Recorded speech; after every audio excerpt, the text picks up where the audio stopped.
ASEAN UK Sage Women in STEM ហ្នឹងជាអាហារូបករណ៍មួយដែលថ្មីដែរចាប់ផ្ដើមដំបូងនៅឆ្នាំសិក្សា2024-2025ហើយអាចនិយាយថាឆ្នាំ2026ឆ្នាំនេះជាការបើកដាក់ពាក្យលើកទី3អញ្ចឹងបើពីខាងអាចនិយាយថាខ្ញុំក៏ចង់លើកទឹកចិត្តឲ្យស្ត្រីភាគច្រើនដែលធ្វើការនៅក្នុងវិស័យ STEM ហើយនឹងចង់រៀនបន្ថែមទាក់ទងទៅនឹងមុខវិជ្ជា STEM ណាមួយហ្នឹងអាចចូលទៅមើលមុខវិជ្ជាដែលបានបើកទទួលហ្នឹងហើយនឹងព្យាយាមដាក់ពាក្យដែរហើយនៅកន្លែងនេះចំពោះtip ក្នុងការដាក់ពាក្យវិញអាចនិយាយបានថាបើសិនជាយើងមានការត្រៀមខ្លួនទុកជាមុនហើយក៏ដូចជាយើងពិតជាចង់រៀនតទៅលើវិស័យ STEM នេះមែនអាចនិយាយបានថាអាហារូបករណ៍មួយនេះពិតជាស័ក្តិសមសម្រាប់ពួកគាត់អញ្ចឹងហើយមួយវិញទៀតហ្នឹងឃើញថាអាហារូបករណ៍នេះក៏បានផ្ដល់នៅថវិកាសម្រាប់ការចាយវាផ្សេងក៏ដូចជាថ្លៃសាលារៀនជាដើមហ្នឹងឃើញថាបើសិនជាយើងគ្រប់គ្រងខ្លួនឯងប្រកាសថាវាប្រកាសជាពិបាកសម្រាប់យើងហើយប៉ុន្តែបើសិនជាយើងទទួលបានអាហារូបករណ៍មួយនេះក្រៅពីយើងបានទៅសិក្សានៅចក្រភពអង់គ្លេសហើយយើងបានទៅសិក្សាពីវប្បធម៌ក៏ដូចជាទំនៀមទម្លាប់ប្រពៃណីក៏ដូចជាបានផ្សារភ្ជាប់ទំនាក់ទំនងរបស់ខ្លួនឯងហ្នឹងជាមួយនឹងមនុស្សដទៃផ្សេងទៀតដែលគាត់បានទៅសិក្សានៅទីនោះដែរផ្នែកគំនិតយុវជនឧបត្ថម្ភដោយ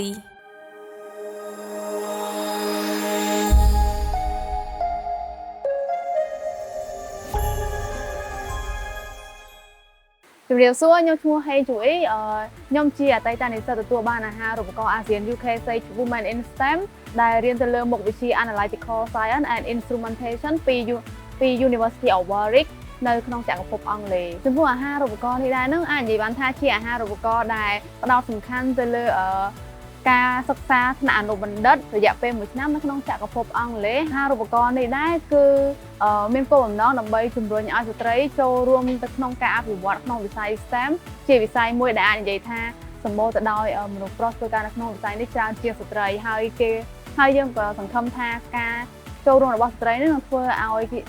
កិច្ចការងារក្នុងវិស័យ STEM កាន់តែមានភាពប្រសើរជាងមុនទៅពេលអនាគតគោលបំណងនៃការជ្រើសរើសយកអាហារូបករណ៍មួយនេះអាចនិយាយបានថាដោយសារតែខ្ញុំស្រឡាញ់ការងារជាអ្នកវិទ្យាសាស្ត្រហើយមួយទៀតអាចនិយាយថាដោយសារបទពិសោធន៍តាំងពីដើមមកខ្ញុំធ្វើការក៏ដូចជារៀនសូត្រតាក់ទងទៅនឹងវិស័យ STEM នេះដោយជំនាញការពីបញ្ញាបត្ររបស់ខ្ញុំនឹងគឺតាក់ទងទៅនឹង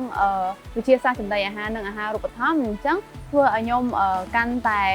មានភាពចង់ដឹងតាក់ទងទៅនឹងថាតើវិទ្យាសាស្ត្រអាចធ្វើអ្វីបានខ្លះតាក់ទងទៅនឹងចំណីអាហារក៏ដូចជាផលិតផលប្រើប្រាស់ផ្សេងៗដែលយើងកំពុងប្រើប្រាស់នៅពេលសប្តាហ៍ថ្ងៃនេះអញ្ចឹងហើយជាហេតុជំរុញឲ្យខ្ញុំនឹងទៅបន្តការសិក្សានៅចក្រភពអង់គ្លេសនេះដោយជ្រើសរើសយកមុខវិជ្ជាគីមីវិភាគនេះឬក៏យើងហៅថា Analytical Science and Instrumentation ទាំងអស់គ្នាប្រហែលជាបានដឹងហើយថាការសិក្សាវិទ្យាសាស្ត្រនៅក្នុងប្រទេសនិងក្រៅប្រទេសប្រកាសជាមានភាពខុសគ្នាច្រើនអញ្ចឹងណាដោយសារតែយើងឃើញថានៅក្នុងប្រទេសការសិក្សាទៅលើផ្នែកវិទ្យាសាស្ត្រក៏ដូចជាបច្ចេកវិទ្យាទោះបីជាយ៉ាងណាក៏ដោយយើងជាប្រទេសដែលកំពុងអភិវឌ្ឍអញ្ចឹងបានន័យថាយើងកំពុងតែឈានចូលទៅក្នុងវិស័យហ្នឹងបានន័យថាកម្រិតសមត្ថភាពរបស់យើងហ្នឹងនៅត្រូវការពង្រឹងក៏ដូចជាបណ្ដុះបណ្ដាលបន្ថែមទៀតដើម្បីឲ្យមានភាពរឹងមាំទៅលើវិស័យនេះហើយផ្ទុយទៅវិញហ្នឹងបើសិនជាយើងក៏លេចទៅមើលប្រទេសដូចជាអង់គ្លេសឬក៏ប្រទេសផ្សេងដែលនៅខាងប៉ែកអឺរ៉ុបនេះយើងឃើញថាប្រទេសទាំងអស់នោះទទួលបានអាចនិយាយថាជាប្រទេសអភិវឌ្ឍហើយអញ្ចឹងទៅពួកគាត់បានន័យថាមានភាពរឹងមាំក្នុងការអភិវឌ្ឍវិស័យនេះក៏ដូចជាដំណើរការវិស័យនេះតែម្ដងអញ្ចឹងបើនិយាយពីភាពខុសគ្នាយើងអាចនិយាយបានថានៅក្នុងចក្រភពអង់គ្លេសការផ្ដោតទៅលើវិស័យ STEM ក៏ដូចជាវិស័យបច្ចេកវិទ្យានេះមានភាពផុសផុលមែនតើហើយដូចគ្នាដែរហ្នឹងបច្ចេកវិទ្យាក៏ដូចជាឧបករណ៍ដែលយើងប្រើប្រាស់ហ្នឹងមានភាពទំនើបនិងទាន់សម័យបើសិនជានិយាយពីភាពប្រកួតប្រជែងនៃអាហារូបករណ៍នេះវិញយើងដឹងបើតាមឈ្មោះរបស់អាហារូបករណ៍យើងដឹងហើយថា ASEAN UK Sage Women in STEM Scholarship អញ្ចឹងគឺមានន័យថាមិនមែនសម្រាប់តែប្រទេសកម្ពុជាយើងទេអាហារូបករណ៍នេះគឺសម្រាប់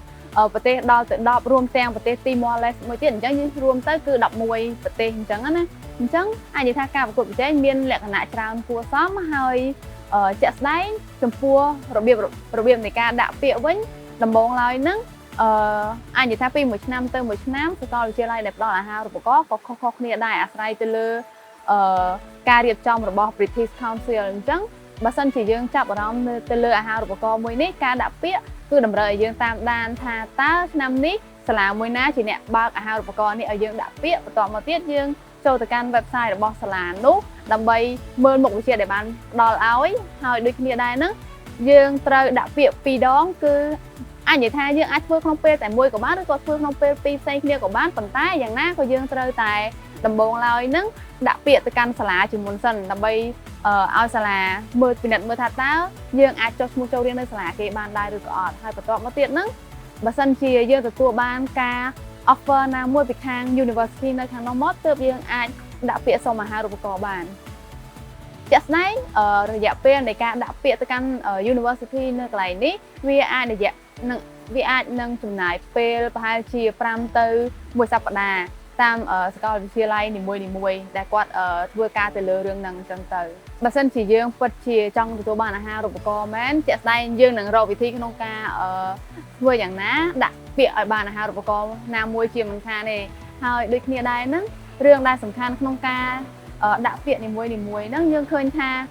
ការត្រៀមខ្លួនមិនថាជាតេស្តភាសាអង់គ្លេសឬក៏ការសរសេរដើម្បីរៀបរាប់ពីរឿងរ៉ាវរបស់យើងដែលធ្វើយ៉ាងណាដើម្បីឲ្យទាក់ទាញអាចនិយាយថាដើម្បីឲ្យវាតាក់ទងទៅនឹងអ្វីដែលយើងចង់ទៅរៀនក៏ដូចជាតាក់ទាញចំណាប់អារម្មណ៍របស់អ្នកដែលគេនឹងពិនិត្យមើលទៅលើ application របស់យើងហ្នឹងពិតជាសំខាន់មែនតើអញ្ចឹងសរុបមកវិញហ្នឹងគឺអាចនិយាយថាការដាក់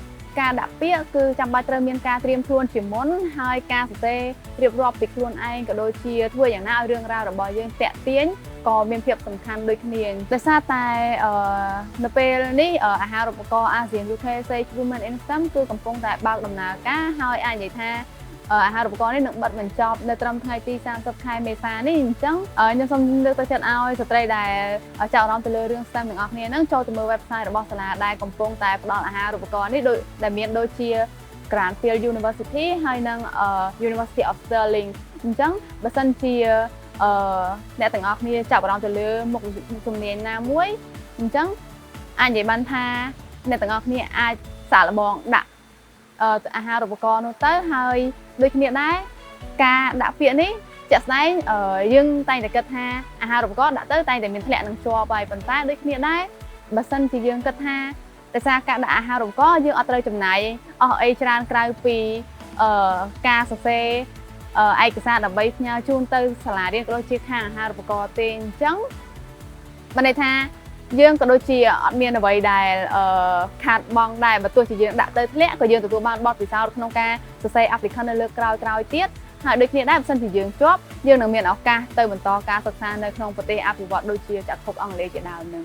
ធនាគារកាណាឌីយ៉ាដៃគូហិរញ្ញវត្ថុជាទីទុកចិត្តរបស់លោកអ្នកស៊ីតាមភាសាចិនសារព័ត៌មានភាសាចិនរបស់កម្ពុជាទំនាក់ទំនងផ្សាយ070 66 33 70 069 22 22 69